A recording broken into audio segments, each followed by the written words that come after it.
Welcome to Chasing Tents, everyone, to this new and a very short episode where I'm at Cadwell Park, and this is the Aprilia RSV4 Factory with the lovely gold and black livery. If you remember back in the day, there was a JPS Formula 1 car by Colin Chapman, Lotus, that was in that stunning livery as well. So I'm here on an Aprilia only day, and it is just an absolute stunning day. It's a bit windy and a bit overcast, but not too bad.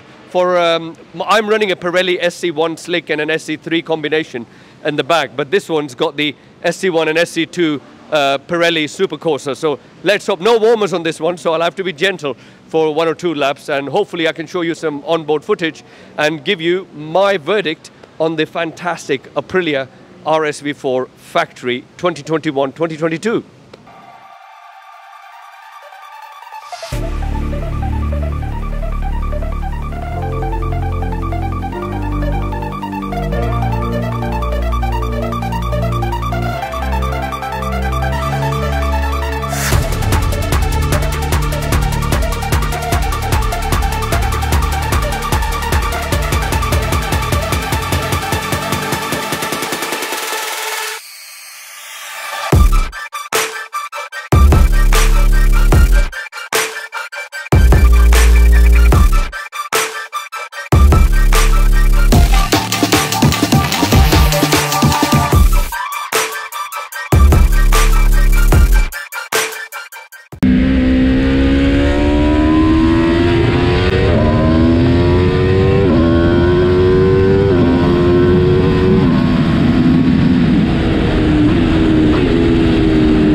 Welcome back everyone, hope you like that onboard footage. Now I did summarize everything trackside, but there was so much noise in the background, I just decided to cut that footage, and I thought I'll just come to my house and give you the verdict when I've got my thoughts together. Now, really want to mention something important. I've done two huge, very detailed videos on this bike, 2022 RSV4 Factory.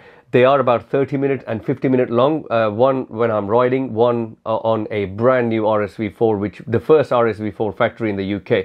I've gone through every single thing you can think of, and trust me, if you've got the patience, watch those videos. If you are in the market to buy this bike, you will not be disappointed. I never boast about my videos, but this one I am. Trust me, they are really good. Okay, let's talk about this kind of track riding experience and my verdict on this bike. So I'm going to talk about ergonomics first, because I think that's really important. Now, the foot pegs are a bit lower on this bike. It's a bit more roomier. The tank is a bit elongated, and the leverage you get on the clip-ons is massive, so you really don't need to put a lot of effort. I was only there for 20 minutes, so I'm not going to mention any arm pump and stuff like that, but there was no fatigue, there was no uncomfortableness. As soon as you get on the bike, you feel like this bike belongs to me, because there is so much room now, and that long tank, you really can balance the bike better, use your inner thighs to turn the bike better. Everything feels really good. There are no hero blobby things underneath the foot pegs, so don't worry, you're never going to scrape those on the tarmac. All in all, I mean, even the screen is wider now on this bike compared to the previous RSV4 Factory or RSV4 model. So when you are hunkered down, you can actually see a lot more. And like myself, if you put a camera on the actual the yoke of the bike, you get a bit more kind of panoramic view. So all in all, the bike's kind of ergonomics are just absolutely perfect. Okay, let's talk about the dash, because I think it's very important, because a lot of times you look at a dash on a bi-colored dash, you see your own helmet, you get a lot of glare. With this one, the dash is larger, more dynamic, more brighter. You see every single information very clearly. It's not cluttered, and you can actually clutterize and declutterize the dash if you want. So there are a number of options for you to have a kind of race view, road view, and a number of other views, and also self-personalization. Whatever you like, you can do that on the dash. Dash information was visible, clear. I knew exactly what gear I was. I knew the traction control settings and the wheelie control settings and everything, especially for that mountain. You know, it was brilliant. Dash is fantastic. Okay, let's talk about the pièce de résistance, the chassis and the swing arm of the bike. The twin power chassis is still there, a bit more stiff, and the swing arm is brand new, more underslung. The weight is at the bottom. This bike needed that swing arm, because sometimes I've realized, now I've been riding the RSV4 Factory, RF I should say, for the last, I don't know, 5-6 years, and regularly on the track, on the road. And when you really give it some, the back sometimes can move a bit. With this one, it was so plush, so planted. You really think, you know, that swing arm, that stiffer, heavier, kind of bottomed weight swing arm really does the magic. And the chassis, I mean, what do I say about the chassis? Aprilia has never relied on the electronics with the chassis. It's really kind of been, the base has been the chassis, and the swing arm needs to be perfect, and the electronics are just cherry on the cake. Same with this bike, the electronics have just moved up massively, and you know, especially with that, I think I'm pretty sure it's got a Marelli ECU. I think they've moved on from Bosch now, so those kind of the electronics really complement this amazing swing arm and chassis. So no complaints there. Never anyone has ever got complaints with the chassis and the swing arm. I mean, hard braking into the corner, I don't think there's any other bike which has that much stability. And also, a very kind of overused term for Aprilia's RSV4s is it's like when you turn the top, the bottom turns with it. I think the 44 teeth guys at the track said the same thing as well. It's like the whole bike is turning with you. It's very hard to explain that. When you ride it, it all makes sense. So yeah, chassis, swing arm, just sublime. Now let's quickly talk about the electronics now. Electronics have moved up a notch, and for the right reasons. They are sublime. I mean, you do not get any nasty surprises. I really try to push the electronics, especially on the mountain, to see if I do a wheelie, will it be stop and go, stop and go? Now my bike is a 2015 RSV4 RF, so electronics are a little bit old school. I think the Bosch ones. With this one, even if you try to do a wheelie, it doesn't cut the power. It'll give you a long wheelie and it'll keep urging you on. kind of pushing you on for more. So the electronics are there to help you go faster, maybe like a lovely slide or a lovely kind of, even if you get a wheelie, it doesn't go crazy, it lets you carry on that wheelie and lets you, that momentum never stops. And what you need on a racetrack is no stop and go, because that is damaging for your tires, overheating the brakes and everything. With these kind of electronics, it really urges you to really push the envelope. And really, I think the electronics really needed improving, and they've hit the nail on the head with this. I have no complaints with them whatsoever. Okay, let's talk about the electronic suspension. A lot of people think that they've got their own mind, they can throw nasty surprises and kind of things you don't want the bike to do, they might do. Nothing like that at all. I wasn't pushing like BSB style or British Superstock style, but I was pushing decent, and never the suspension is something which I thought, you know what, I didn't do that, what the hell happened? So nothing at all. The suspension actually urges you to go faster, just like the electronics I mentioned earlier. And even when I had the wheelie, it came down, there was no pogoing effect. The bike knew exactly that there was a wheelie, and it just gently put the bike down. On my bike, I have a massive wheelies. I have a few massive wheelies at the mountain, and I have a pogoing effect because it's just the way it is. I think you always get two kind of wheelies at the mountain, but with this one, honestly, I don't know how it does it. All kind of clever stuff, but it does it really beautifully. Also, the damper, front damper, if you saw on the straight, my kind of clip-ons were doing like this when I was giving it full throttle. You can actually dial that out. You can make the electronic damper stiffer or kind of softer, however you like. A lot of bikes have got electronic suspension, but the damper is an afterthought. With this one, the whole package has been designed ground up to be a great road and track bike. And I think with these electronic suspension, it just makes absolute sense. Okay, let's talk about the brakes. Let me tell you clearly, there was no ABS intervention straight away. The bike was on race mode. It felt flawless, and the pads I was using were factory pads. They were not race pads. And you know, sometimes people complain about factory pads and tires and stuff like that. If you're not happy with something, feel free to change it. Stop listening to keyboard kind of experts online and make subtle changes to the bike. And if you still feel things are not going in the right direction, then do bigger changes. But if you are that fast, you should be kind of upgrading stuff anyways. But honestly, in that 20-minute session, I gave it a lot of kind of braking power and everything. No fading, no issues. The lever wasn't coming too close to the accelerator. It was absolutely fine. And the main thing is, people start deleting ABS very quickly, you know, and then you go on the road and God forbid you have a crash, and some insurance companies can really dig deep and they can measure the slide of the bike and stuff, and if they find out you've deleted the ABS, they can void the insurance. And this is from an insurance expert. So don't start deleting stuff. The whole bike, like I said to you, the electronics and everything are ground up, made to work with each other. So only delete stuff if you are really uber fast. Don't just do it for the sake of it. Okay, let's talk about the tires. Now, in the beginning of the video, I think I did mention ST1, ST2. It is an SP tire on the bike, and honestly guys, it warms up so quick.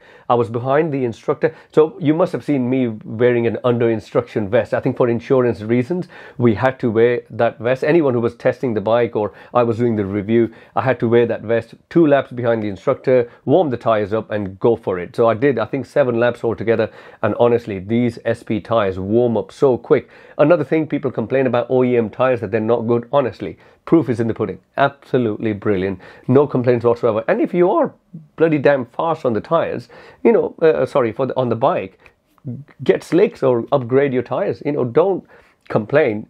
Just try new things if you are getting faster and faster.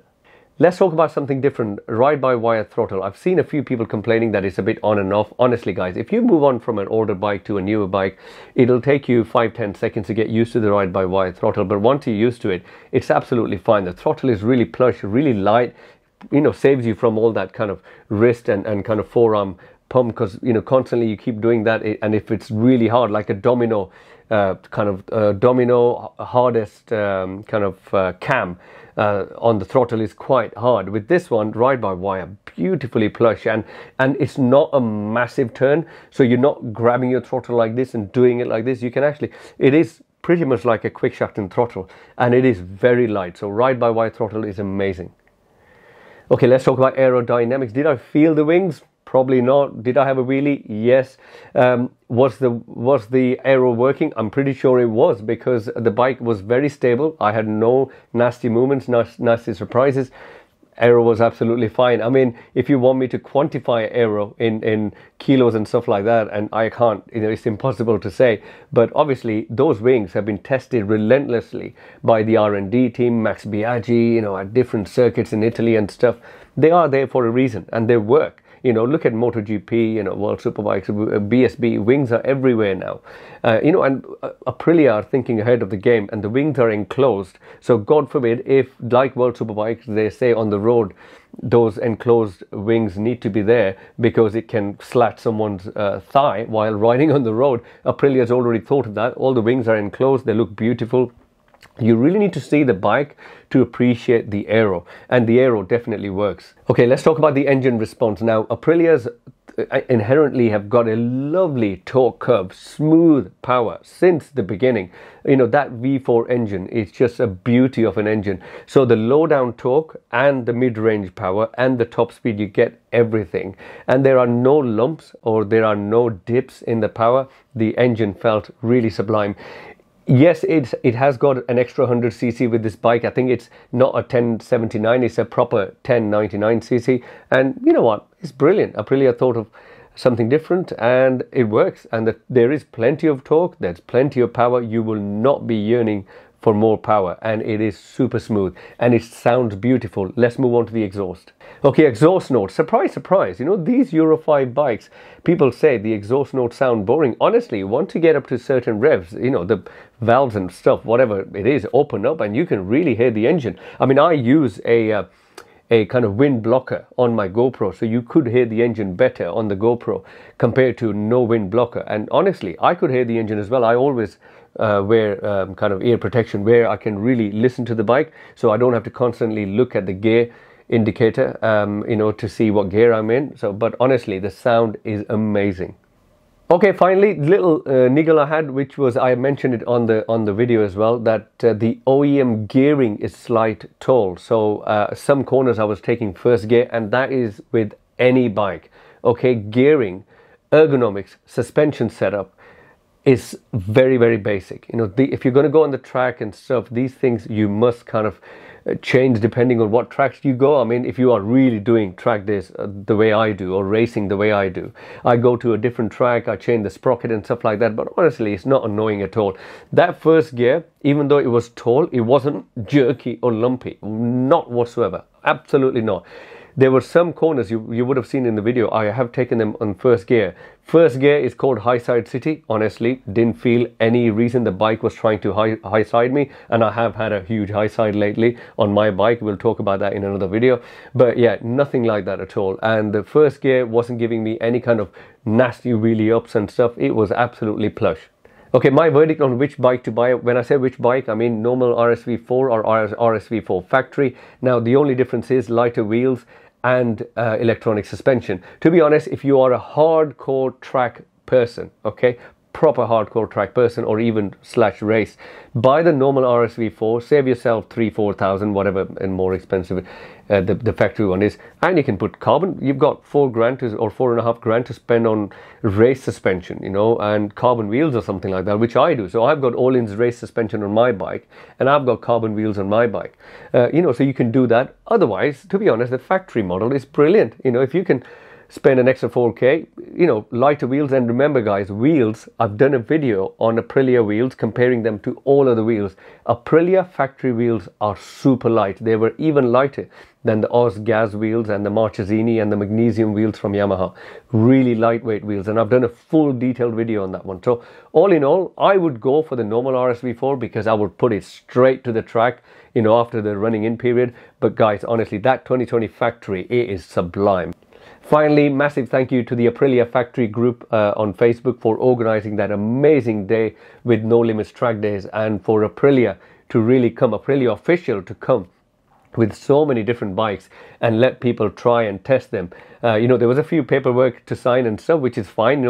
This is the world we live in, and it's absolutely okay. But it was brilliant, to have a company like that to bring all their bikes to the track, and you can really test them on a track like Cadwell as well, demanding narrow track, kudos to them. Brilliant day. 2 days actually, and thank you Aprilia, thank you the Aprilia Factory group as well. Thank you Liam Deere for organizing everything. Look after yourself guys. Please do watch those 2 long videos. You will not be disappointed if you are in the market for an Aprilia RSV4 2021 2022. Take care, like and subscribe if you do like the video. Other like-minded people get a prompt on their kind of YouTube timeline about this video as well. So it helps me out. Doesn't make me a millionaire, but that's how the algorithm works. Take care.